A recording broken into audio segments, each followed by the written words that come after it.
वृंदावन में एक भोंदू रहता था, उसका नाम कुछ और था, पर वो इतना सीधा था कि सब प्यार से उसको भोंदू ही बुलाते थे। इतना सीधा था कि उसको यदि ये बोल दिया जाए कि सूरज यहां से उगा है तो वो वहीं देखता, अच्छा यहीं से उगा होगा। इतना सीधा, बुद्धि लगाता ही नहीं था कहीं भी। और वो भोंदू गैयाओं की सेवा के लिए एक आश्रम में रहता था,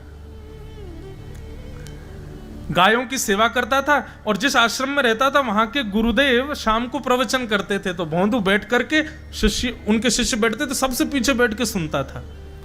अब सब शिष्य तो केवल सुनते थे, लेकिन भोंदू को लगता था गुरुजी जो बोल रहे हैं ये बिल्कुल सत्य है, इसमें कोई झूठ नहीं है।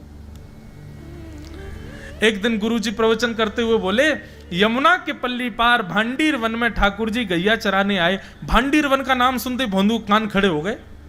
बोले भांडीर वन तो मैं जाता हूं गैया लेके, मुझे तो कभी मिले नहीं वहां पे।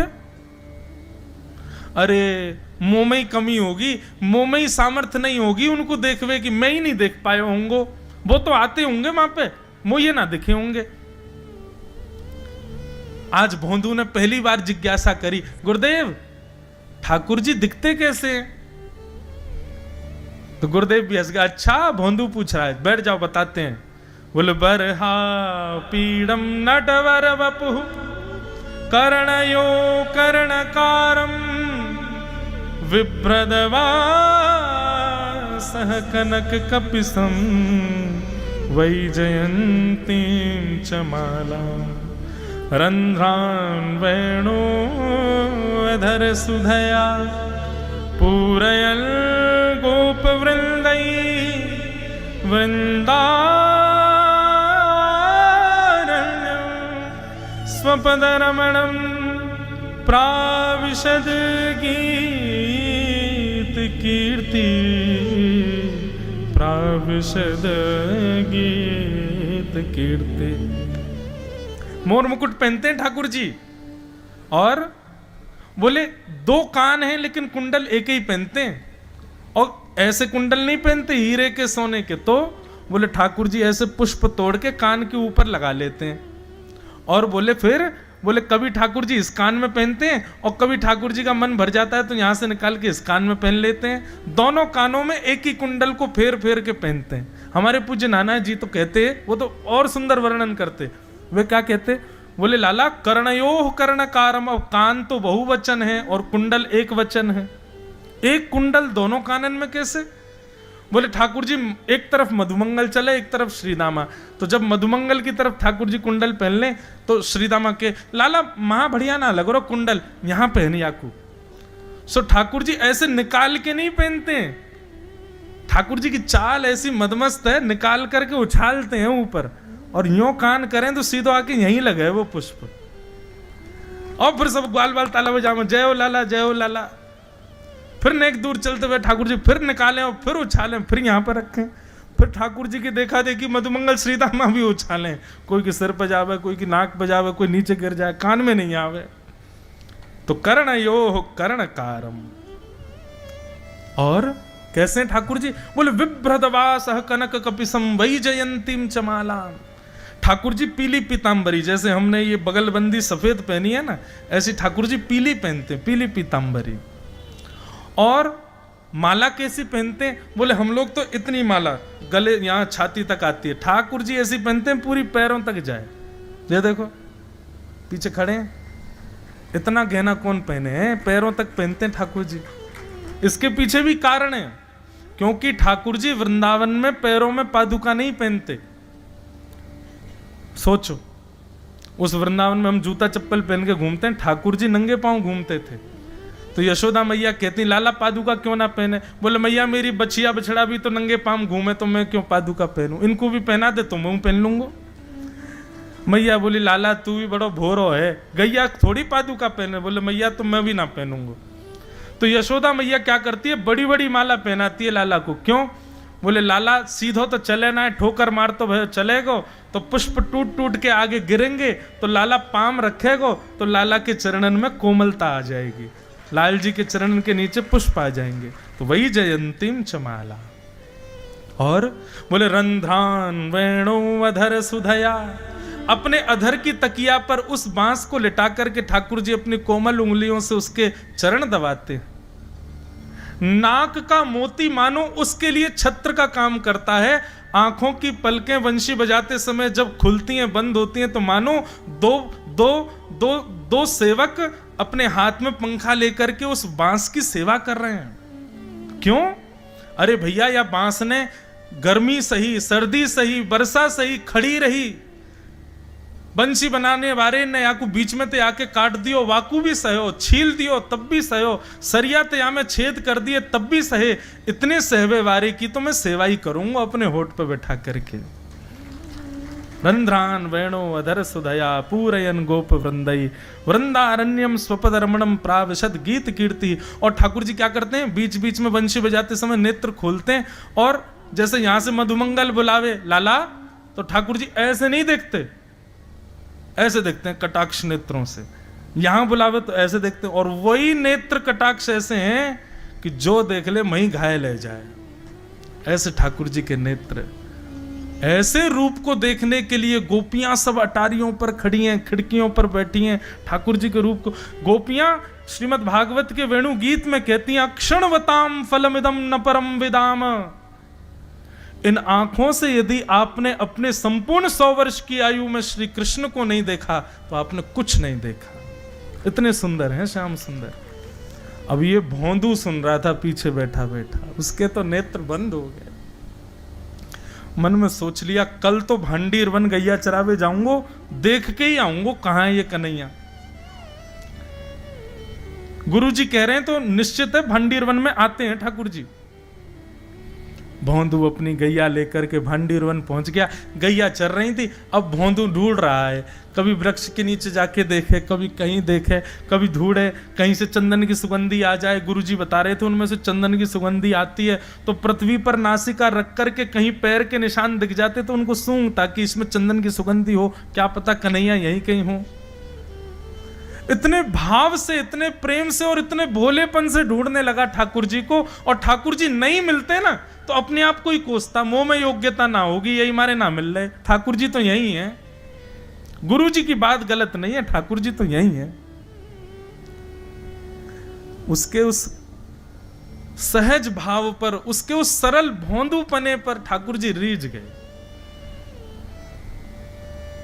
और इतने में ही भोंदू हताश निराश उदास बैठा था, खुद को कोस रहा था, मुंह में योग्यता ना है, मुंह ठाकुर जी मिलना है रहे। इतने में ही देखा सामने से असंख्य गायों का झुंड आ रहा है। और भोंदू ने जैसे उन गायों को देखा, ऐसी गाय कभी देखी नहीं, अलग गाय, सींग चमक रहे हैं, सींगों के ऊपर के भाग में सोने चांदी मढ़े हुए हैं, ऐसी ऐसी सुंदर सुंदर तंदुरुस्त गैया। और जैसे ही उन गायों ने बीच से मार्ग छोड़ा, तभी देख रहा है भोंदू पीतांबरी पहनी है, गले में वैजंती माला धारण की है, सिर पर पाग पहनी है, एक कान में कुंडल है, मंद मंद मुस्कुरा करके दतुइयां दिखा रहे हैं, कटाक्ष नेत्रों से कभी इधर देख रहे हैं कभी उधर देख रहे हैं, अपनी वेणु को कमर में कस करके गैयाओं के गले में गलवैयां डाल करके श्याम सुंदर भोंदू की तरफ चलते भये आ रहे हैं। ये दृश्य देख करके हाथ पांव कांपने लगे भोंदू के, नेत्रों से अविरल अश्रुधार गिरने लगी।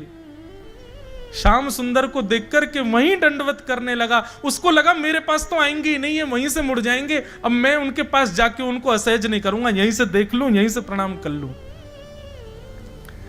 लेकिन जैसे जैसे प्रणाम करके ऊपर देखता, ठाकुर जी और पास आ रहे हैं, और पास आ रहे हैं, और पास आ रहे हैं। जैसे ही ठाकुर जी आकर के बैठे, भोंदू के पास शब्द नहीं है, हाथ पैर कंपित हो रहे हैं, उसको सूझ ही नहीं रहा करूं क्या मैं, इनके लिए क्या बिछाऊं, कहां बैठाऊं।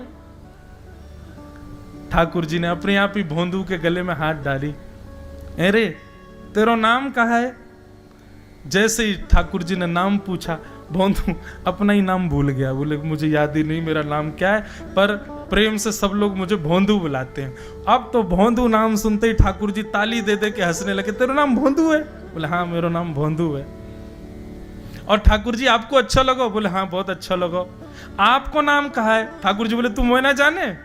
बोले जानू तो ना हूं, लेकिन गुरुजी ने जैसा रूप बताया वैसा ही है आपको, तो आप कहीं नंदनंदन तो नहीं हो?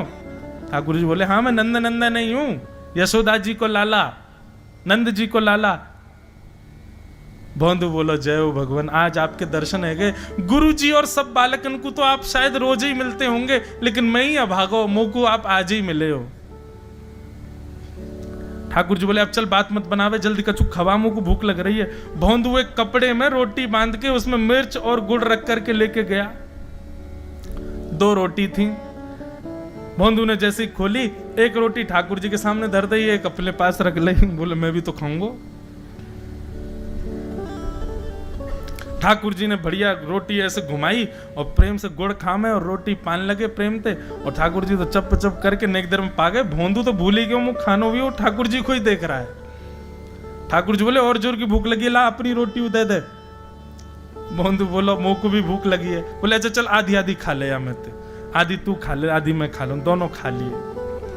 कल ते नेक्स्ट से ज्यादा सी रोटी ले आइयो, भूख ज्यादा लगे, और सुन यही समय आइयो, मिलूंगा कल भी तोते।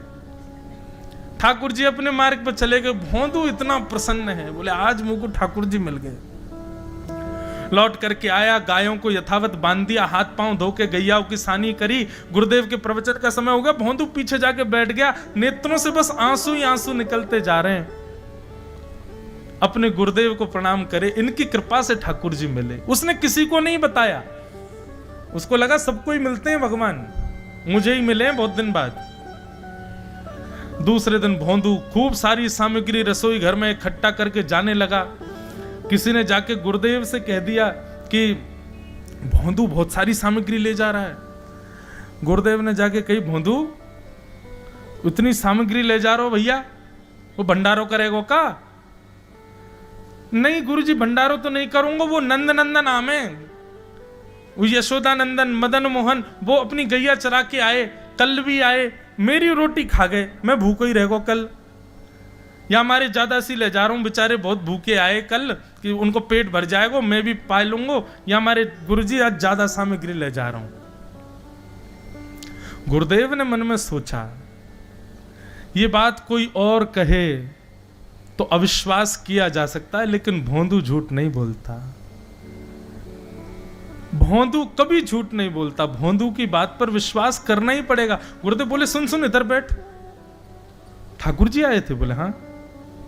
अच्छा उनका रूप कैसा था? जैसा रूप आपने बताया था ना गुरुजी, बिल्कुल वैसा, ऐसे कटाक्ष नेत्र, मोती जैसे दांत, ठाकुर जी की मुस्कान ऐसी, पाग ऐसी, कान ऐसे। गुरुदेव के तो नेत्र बंद हो गए, वे सब अनुभव करने लगे। लेकिन गुरुदेव बोले रूप कैसा भी बता दे, चरण यदि इसने बता दिए तो मैं मान जाऊंगा कि ठाकुर जी थे। अच्छा तूने चरण देखे? बोले हाँ गुरुजी मैंने चरण देखे। चरण कैसे थे? बोले चरण ऐसे ठाकुर जी, उत्तुंग रक्त विलसन नख चक्रवाल। ठाकुर जी के चरण जब वो चल करके आगे बढ़ते हैं ना तो चिन्ह बन जाते हैं। कहीं ध्वजा बनी थी, कहीं शंख बना था, कहीं कुछ बना था। और उनके जो नखून है ना, उनमें से ऐसा लगता है मानो जैसे कोमल का पराग हो, कमल का पराग हो। और चरणों का रंग कैसा, जैसे मानो जैसे गुरुदेव कमल होता है ना, कमल की आकृति, ऐसे ठाकुर जी के चरण। जब चरण का यथावत वर्णन भोंदू ने कर दिया, गुरुदेव समझ गए, बोले निश्चित ठाकुर जी आते। नहीं तो भोंदू कहां जाने, इतनी बुद्धि नहीं है उस पे कि वो इतना सब कुछ ढूंढ धाड़ के मुझे बताए। भोंदू एक काम करेगा? बोले हाँ। ठाकुर जी आएंगे तो तेरे सखा बन गए? बोले हाँ। तो उनको लेकर के आश्रम आ जा, यहां पे आ जा। भोंदू बोला कि इतने योग्य बालक हैं, लेकिन ठाकुर जी ने किसी से नहीं कही, मुझसे कही है। अगर मैंने ये काम नहीं किया तो मेरा जीवन व्यर्थ है। भोंदू को लगा ठाकुर जी सबसे ही मिलते हैं, गुरुजी किसी से भी कह के बुलवा लेते, मुझको काम दिया। भोंदू ने तो उसको अपने हृदय में ले लिया, अब ये काम मुझे करना है। बोले गुरुजी मैं वचन दे के जा रहा हूं, ठाकुर जी को मैं लेके आऊंगा। जा बेटा। भोंदू वन में चला गया। अब तो उसको मिलने की भी एक्साइटमेंट नहीं है और कोई उसके मन में भाव ही नहीं है, उसको ये है बस ठाकुर जी को मैं ले जाऊं। जाकर के बैठा, ठाकुर जी अपनी गैया चराते भये, बढ़िया सुंदर एक डंडा पर हाथ टांगे भये ठाकुर जी आए।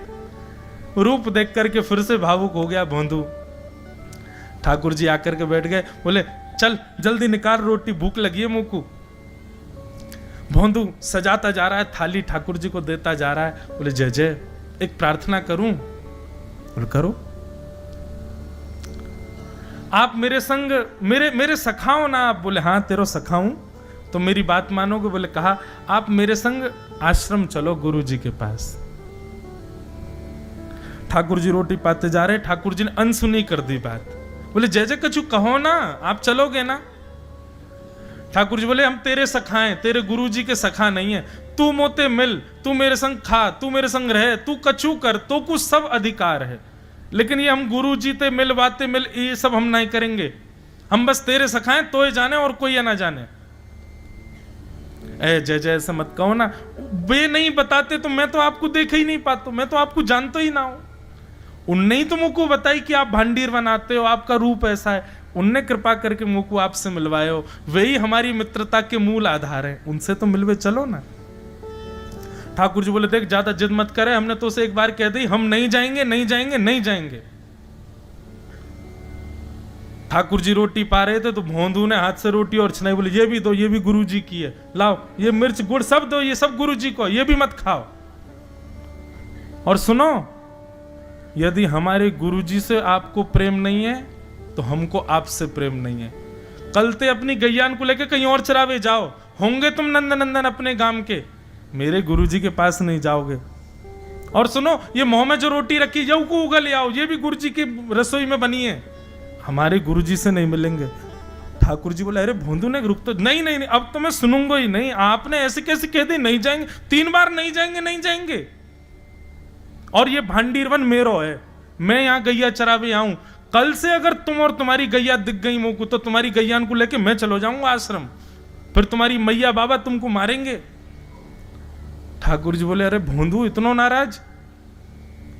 बोले यदि मुंह से मित्रता रखनी है तो मुंह को वचन देना पड़ेगा कि आप आश्रम चलोगे, और अगर आपने फिर से नहीं कही तो मैं जा रहा हूं वापस, और कभी आपको मुख नहीं देखूंगा, अपना मुख नहीं दिखाऊंगा।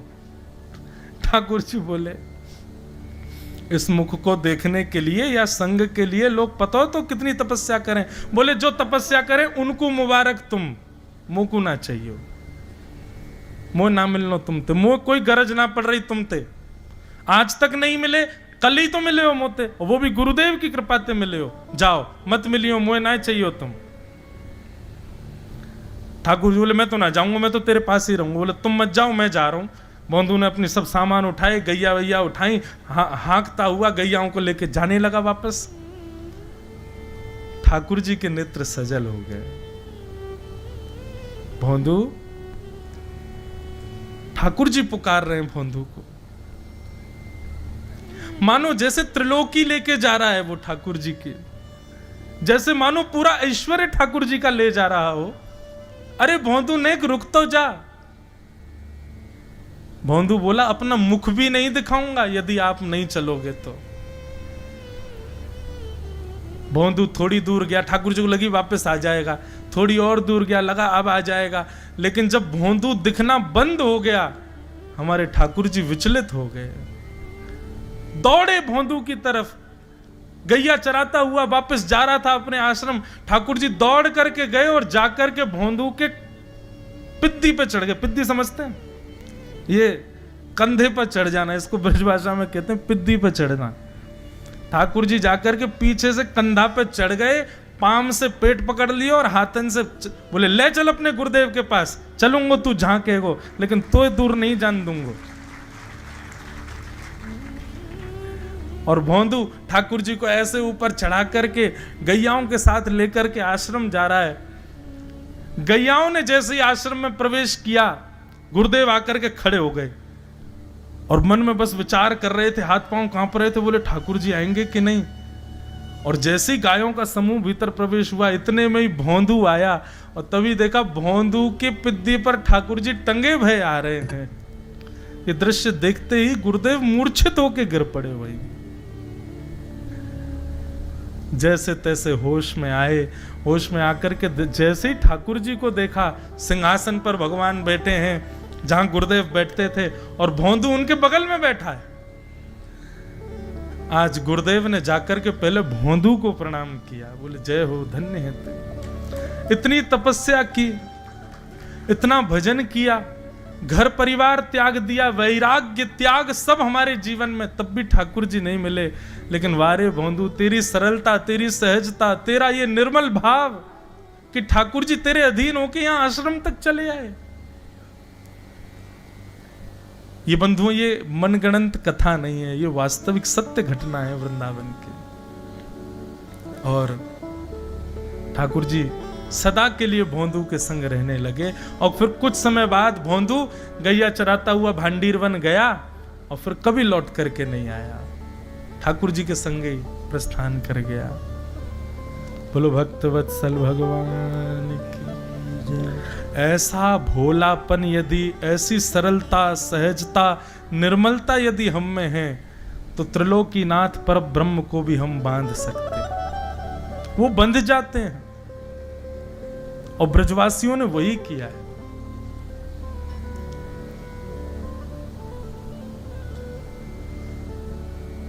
सहजता, सरलता लाओ बंधुओं अपने अंदर। जब लगे कि किसी के प्रति ईर्ष्या प्रकट हो रही है, उसी समय कीर्तन करो।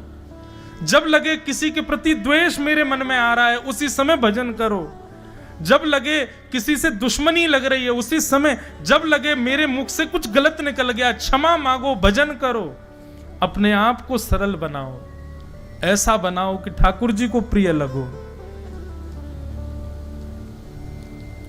जितना हो सके दीन, जितना हो सके सरल सहज स्वभाव में रहो। ठाकुर जी को वही प्रिय है।